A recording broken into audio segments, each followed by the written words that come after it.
आया बच्चियां बहुत कीमती दौलत है। मेरे नबी को अल्लाह ने बच्चियां ही दी, और क्या मेरे नबी ने उनको मोहब्बत से पाला। एक हदीस याद आ गई, मेरे नबी ने कहा ये जो मेरे मदीने के सहाबा है ना, ये बड़े आलीशान लोग हैं। किस बात पे आलीशान है? तहज्जुद बड़ी पढ़ दें, रोजे बड़े रख दें।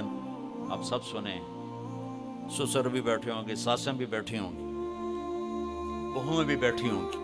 मेरे नबी ने फरमाया मेरे मदीने वाले बड़े आलीशान लोग। किस वजह से या रसूलल्लाह?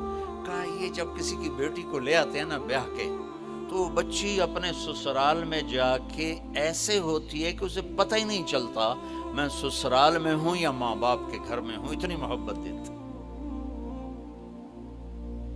अल्लाह के वास्ते अपने मुआशरत को ठीक करो, ज़बान के बोल मोहब्बत से भर लो, इनको शहद लगा लो, गालियाँ ताने तंज निकाल दो अल्लाह के वास्ते। मैं आपको नहीं कहता हूँ इतने नफल पढ़ो, इतने तहज्जुद पढ़ो, इतने नफली रोजे रखो, इतने हज उम्रे करो। मोहब्बत मोहब्बत मोहब्बत, इस बोल से मोहब्बत पैदा होती है, इसी बोल से नफरत पैदा होती है। औलाद को इज्जत दो, फिर इज्जत वापस आएगी। ये मेरे नबी का घर, और यहाँ ये हमारी बहन बैठी हैं, यहाँ मेरे नबी की बेटी का घर हजरत फातिमा। 4 कदम दा फासला है, आना जाना कभी कभी नहीं, हर रोज या दूसरे दिन तीसरे दिन।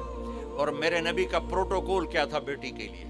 आप जमीन में कभी बैठे होते थे, कभी आप चेयर पे होते थे, कुर्सी थी मेरे नबी के घर में, कभी आप चारपाई पे। जब जन्नत की औरतों की सरदार घर में एंटर होती वो दरवाजा और ये मेरे नबी बैठे हैं, तो आप आगे नहीं आने देते थे, एकदम खड़े हो जाते, भाग के आगे जाते थे तेजी से, और जाकर अपनी बेटी का हाथ पकड़ लेते थे, फिर उनका बेटी का हाथ चूमते थे, फिर हाथ पकड़े पकड़े पकड़े पकड़े पहले बेटी को बिठाते, फिर खुद बैठते थे।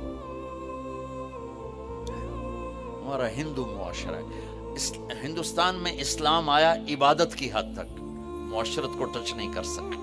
हमारी मुआशरत हिंदुआना है।